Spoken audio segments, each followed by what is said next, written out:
So, hello guys! I hope that you're all safe and welcome to our submodule 4.2, which is entitled Technological Impact Assessment. So, in layman's term, technological impact assessment basically looks into what are the positive or negative potential and actual effects of a certain technological advancement that has been introduced to a community, to a household, or to society at large. And these are some examples of science and technology fields that invites or require some sort of technological impact assessment. So the first one is information technology, and throughout our lives, we've seen how information technology and software development has positively impacted our lives. For instance, it has increased our connectivity with other people even though they're in a remote location, and then also it has made our transactions faster and easier, and also it decreased the possibility of human errors. But it also has negative implications, like for example, it has decreased the frequency of people that are interacting in a face-to-face manner, and also information technology and software development technologies has also introduced some sort of breach of confidentiality and data protection from the people who use it. And in relation to that, we also have artificial intelligence and robotics, which basically made our lives easier, made our work more faster, and of course, it decreases human effort. But at the same time, the negative implications of AI and robotics is that it displaces human labor and renders people unemployed. And next, we have materials and energy that basically talks about all types of inventions, all types of gadgets, and also new types of energy sources. Of course, there are positive implications to these inventions because again they introduce new solutions to society's problems, but at the same time it has negative implications, like for example, for new material technologies that are being introduced, are the materials used for these gadgets and for these materials sustainable? Are they going to contribute more wastes? Are they going to disrupt any form of human interaction and so social systems? So these are the things that we have to look at for any new type of invention that is present. Another important thing that we have to do impact assessment of is urban or rural planning. Every time we do any type of construction, anytime we erect some sort of building, we have to look into what are the positive things that could be gained from this. Of course, there are, because it increases commercialization, it increases industrialization, it's a new place for residence for people. But at the same time, it can potentially, one, displace people who are already living in the area where the buildings are going to be erected, and number two, it's going to probably have to change some environmental conditions, like if you want to build a certain building in a previously forested area, you have to cut a lot of trees. So is that something that's good? So we'll discuss more about these things later.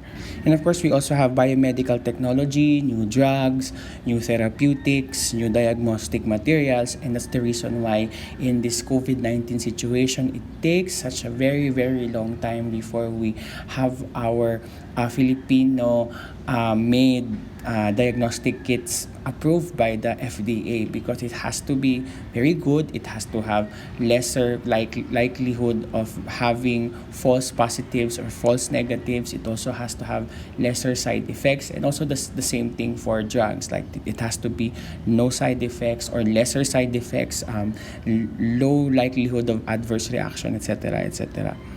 And then the next, we have climate and environment. So even projects or sustainable projects that has to undergo through climate and environment, impact assessment has to be looked into. Of course, for the environment, it's a positive, but some people, might have some sort of losses when you do some sort of sustainable development or environmental planning. And we're going to talk about these specific things later.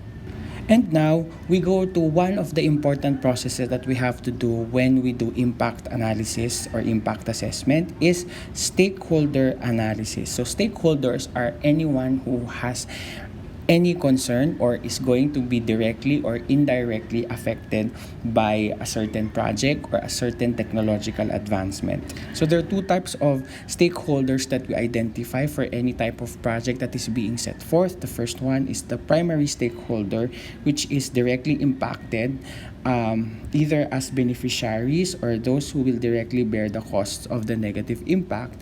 And we also have secondary stakeholders, which is the third-party mediators and are not usually based in the locality where the action or situation occurs. So for example, we're planning to do a mining project in a province. So who would be the primary stakeholder? So one, of course, you have the investors. Two, you have the people or the communities who are going to be displaced in that mining project or who will potentially gain some sort of employment because of that mining project. And of course, the local government units who are having that jurisdiction of the area where the project will be done. And probably the secondary stakeholders would be one, the environmentalists, and any form of biodiversity experts who may give their thoughts about the project. And then number two probably would be the potential customers or the potential clients of the mining project. So these are examples of your primary and secondary stakeholders in a project. So, what are the procedures in doing stakeholder analysis in general? So, first, you identify and categorize the stakeholders and specify the interests of each in the given project. So, are they going to benefit from it? And what are the benefits that they're going to get from the given project? And two, what are the negative impacts or potential negative impacts that they would get from a given project? And then, given all the interests, you look at conflicting interests to identify current and potential key conflicts that can occur. So, for example, again, you go back to the mining project. So, if it's going to displace people, it's going to get ancestral lands. It's going to be a problem in terms of the indigenous people who might be greatly affected culturally and geographically because of the project. And this has to be addressed. And then identify how the conflicts are resolved and who most benefited from the resolution, what compromises were made, and then in these compromises, who are the stakeholders that got most of the stake. Now we go to one form of technological impact assessment, which is technology impact profiling. So what does it measure? It tries to evaluate the impact of technology that is done at a household and community level. So basically it asks, what are the technologies present at home or in the community, and how does it impact the lives of the people within the home and the community? So, the first thing that we do in technological impact profiling is we categorize the technologies available in the home or in the community. And there are two categories for that. The first one is productive technologies, which are the technologies that are used for generation of income or livelihood. And the second one is reproductive technologies that are not related to income generation. But remember that reproductive technology has nothing to do with birth control in this context. Okay, so basically the difference, productive technology produces income. Reproductive technology does not produce income. Let's give an example. Let's say you are a family of farmers. So your work is basically related to agriculture. So what would be productive technologies that is related to income generation? Probably the rakes that you use, the machines that you use to mill the rice, the fertilizers that you use to protect your crops. So that's an example of productive technology as a farmer. Also, you have your reproductive technology would most likely be any type of technology found in your home that is not related to income generation. For example, your cell phone, your car, if you have a car, etc., etc.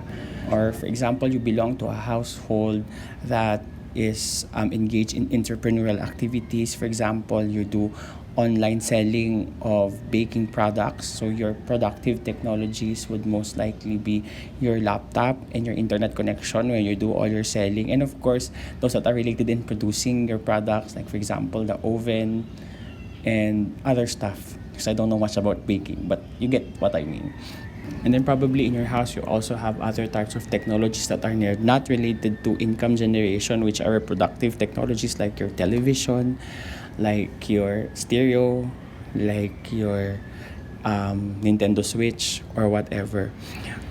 And then we remember that based on what type of business venture or what type of income generating activity you are engaged in, the same gadget may be a productive technology for people, and for others, reproductive technology. For instance, let's talk about your cell phone. So for people, it might just be a form of leisure. But for example, an influencer, a cell phone would most likely be a source of income generation, and therefore it is categorized for these specific people as productive technology. As for others, it's just for leisure, so it's reproductive technology. So what you do is you identify all the technologies that are available in the household and in the community, and then you categorize them to productive and reproductive technologies. Of course, it's going to be more widespread if we talk about like communities, etc., etc. Now, after you have categorized the types of technologies that are present in the household or in the community, we go to the procedure of TIP. First is we do technology access and control profile. So, define first what is access and what is control. So, first, access is the ability of stakeholders to make use of technology, and control is the ability of a stakeholder to decide over who can use the technology, how, where, and when. For example, there's a desktop computer at the house. So, probably everyone can have access to make use of that desktop computer, but it is your parents who tell you to what extent you can use that computer for gaming or how long you can use that.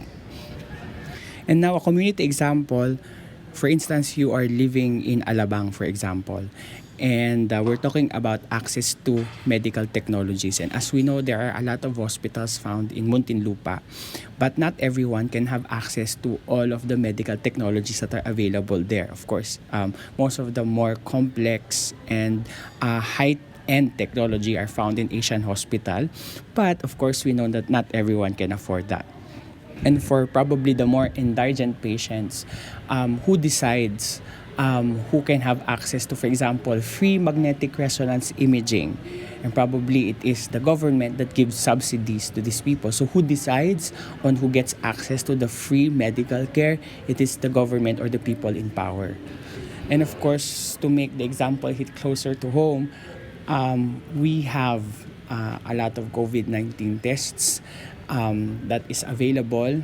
It's not yet enough, but we see that the decision on who gets to be tested for COVID-19 is decided by those in the elite, those people in power. And I don't have to give like a whole story on this, because if you've been hooked in the news, you know exactly what I mean, the VIP testing, etc., etc. So that's how certain technologies can have a difference in terms of access and control.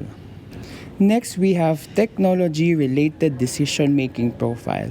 So this refers to the extent of participation of household or community members on the decision-making process in relation to the access and control of productive and reproductive technology, and basically asks the questions: who makes a decision of who can make use of the technology, and control, who makes a decision of who regulates the use of technology.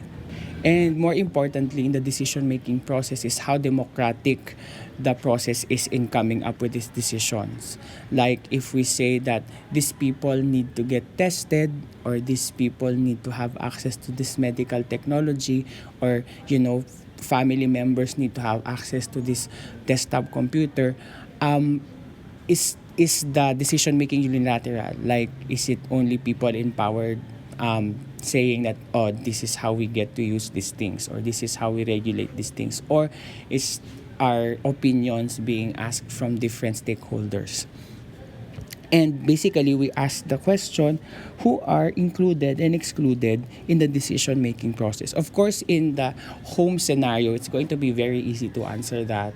However, in a community or probably in a societal example, like we have for medical technology access and for the access of who gets tested for COVID-19, that's a more nuanced and a more complex situation to analyze in terms of decision making. And the third part of TIP is technology, benefit, and burden profile. So basically, it asks when you list down all the productive and reproductive technologies, what are the benefits or the positive entitlements that a household or community receives from the use of technology, and the burdens, the negative factors like costs, risks, obligations, and duties that a household or community incurs due to the use of a particular technology. And I think that's pretty self-explanatory. So you have the three, which are technology access control profile, we have technology related decision making profile, and we have the technology benefit and burden profile. Next, we have the environmental impact assessment as another form of technology impact assessment, or we can just simply call it EIA. So there are two parts to this. We have the process of scoping and the multidisciplinary environmental impact assessment. Environmental impact assessment or EIA is usually done before the project is commenced. So usually when you have a plan for a project, for example, you want to erect a building in the middle of a forested area. Okay, so usually good companies would hire EIA specialists in order to study what are the potential good and bad effects of the project during its construction and after it is constructed to the environment and the people within the vicinity. Okay, so before doing the actual environmental impact assessment, we do scoping first. So basically, scoping is trying to delineate the boundaries of the assessment that is going to be done. So how do we do it? First, we identify the stakeholders of the project, the primary and the secondary stakeholders, and then we identify their interests and their concerns. And then we try to draw the boundaries of the vicinity that is going to be affected by the project. So what is the area that is going to be affected by the project, and what is the ecological footprint that is going to be set by the project? Meaning, what are the natural resources that are found in the area that might be denuded because of that project. And then also we set thresholds or limits, or basically we try to set indicators, measurement tools and instruments. So this is kind of more of the sciencey part of the EIA. And so after we do the scoping, we go to the formal EIA. It analyzes two things. It assesses biophysical impacts and then social impacts. So what are the different indicators that needs to be assessed in the biophysical impacts? First, we have air quality. So, for instance, you're going to construct a factory that might emit gases. So, we try to see the potential effects of that to air quality. We can also look into water quality and quantity. Soil quality, especially if we're going to do mining or we're going to do building construction, wildlife and biodiversity. And this is the reason why there is a lot of vehement disagreement in the construction of the Nickelodeon SpongeBob Paradise in Coron, Palawan, because they are foreseeing that there's a lot of wildlife and biodiversity that is going to be affected or going to be denuded because of the construction and the implementation of that project. And then of course we can look into the vegetation levels and quality, like is there going to be plants, shrubs, and trees that are going to be removed or denuded, and if so, if it is not something that we can do away with, how do you plan to replace the vegetation, the trees, and the biodiversity that has been lost because of the project? And of course, the overall aesthetics. Next, we go to the social impacts. So, is the project going to produce more income, employment, and livelihood? And which is usually the positive effects of doing any form of technological advancement or construction? And then, will it influence population size and distribution? Are there going to be people who are going to be displaced? Are there going to be more abuse based on power relations? Is it going to decrease community cohesion or social capital? Is it going to denude local practices and indigenous knowledge? Will it affect the current security and peace and order situation? Will the presence of an ongoing project be prone to more disorder, to more conflict, and more crime? And how will it influence the health of the people? Like if you cut so many trees, will it decrease the air quality, and how does it influence people who might have any form of respiratory illnesses in the community? So those are examples of social impact. Next, we have the third type of technological impact assessment, which is social impact assessment, which is very much related to the social impact part of the environmental impact assessment. But this one focuses only on the social, economic, and cultural level. So social impact assessment has 4 parts. We have benefit cost analysis, gender analysis, class analysis, and cultural analysis. So let's do benefit cost analysis first. So benefit cost analysis looks at 2 things: financial benefits and costs. So how much money will be gained by the community and will be lost by the community because of the project, and economic benefits and costs. So economics is related to employment, livelihood, and education. So will that increase livelihood and education and occupation and employment, or will that decrease? Okay. Next, we have your gender analysis. Will it displace more women than men in terms of labor? Like for example, if a new factory is going to be built, is it going to hire more men than women? Does it increase women empowerment and public involvement? So it means that in the decision making, in the stakeholder analysis, is there a big aggregate of women who are included in the decision making process? Because if it's not, then most likely the project will just extend the gender inequality that is already present in the community before the project has been conceived or started. Next, we go to class analysis, which basically asks whether the social stratification in relation to classes is further aggravated by the potential project. So for example, when you think about the Island Cove project, which is now a big pogo, I think. Now, you look at income classes, like those who are already unemployed in the Philippines will just have lesser access to employment because, again, as we all know, pogos are more likely to employ Chinese individuals compared to Philippine individuals. So in short, the project only extended the already present unemployment and low socioeconomic status of majority in the Philippines, and will only redistribute the current resources in the land to other people instead of those who actually are nationals in this country.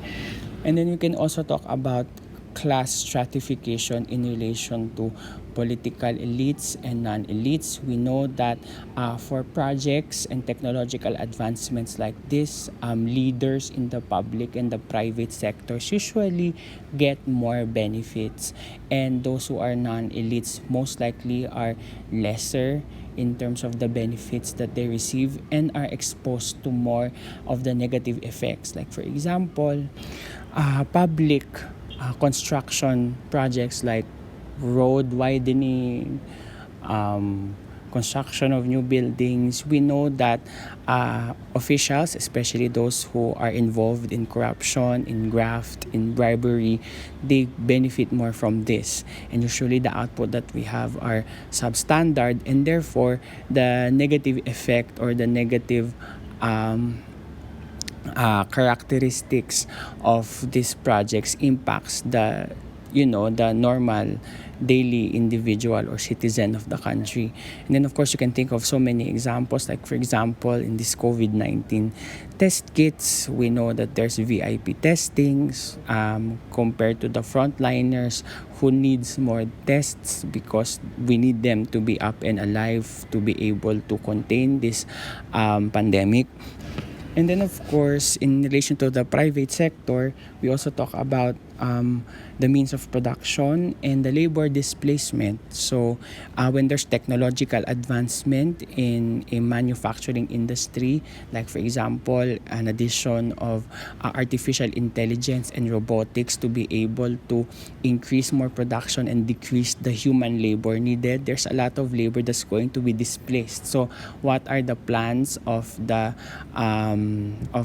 corporation owners for the people who are going to be displaced because of these advancements? So those types of issues. So for technological advancements and projects that are introduced into a community level, it's always very important for the social impact assessment specialist to ask, is this going to narrow the wealth gap in society? Will it increase social safety nets for the margins of society? Will people who are experiencing some sort of vulnerability, like they have disability, they are part of the elderly, they're women, they have a non-heteronormative sexuality, do they have more increased access for this? Will this try to level off the playing field in terms of income classes? Because if it's not, then that technology or that project really will just extend the already apparent gap between the rich and the poor and other social stratifications in society. And the last is cultural analysis, which basically asks what is the effect of new technology or these proposed projects on local norms, beliefs, and values. And this is the reason why we are so vehemently against mining in Mindanao, because it displaces a lot of Lumads from their ancestral lands, and ancestral lands have a very significant indigenous cultural meaning for these indigenous people. And this is why also there is a big movement against the production or the construction of the Kaliwa Dam, aside of course from the very politicized nature of the project. It also will be able to displace a lot of Aitas and take them away from their living, take them away from their ancestral lands, which is basically a very big part of their cultural traditions, their cultural norms, and their beliefs. So these are the things that has to be thought about, especially when you're looking at big projects and you're going to, make these projects and, build these big buildings in a rural community without really thinking about how will indigenous people and how will culture influence the norms and beliefs that they have there. And so that's the end of our lecture on technological impact assessment. We discussed about stakeholder analysis, technology, impact profiling, environmental impact assessment, and social impact assessment. Okay, so this is second to the last of all the submodules under this general module of critical and impact analysis of science and technology. Next module will discuss about critical analysis of science and technology development. So until then, see you. And of course, as always, stay at home and stay safe.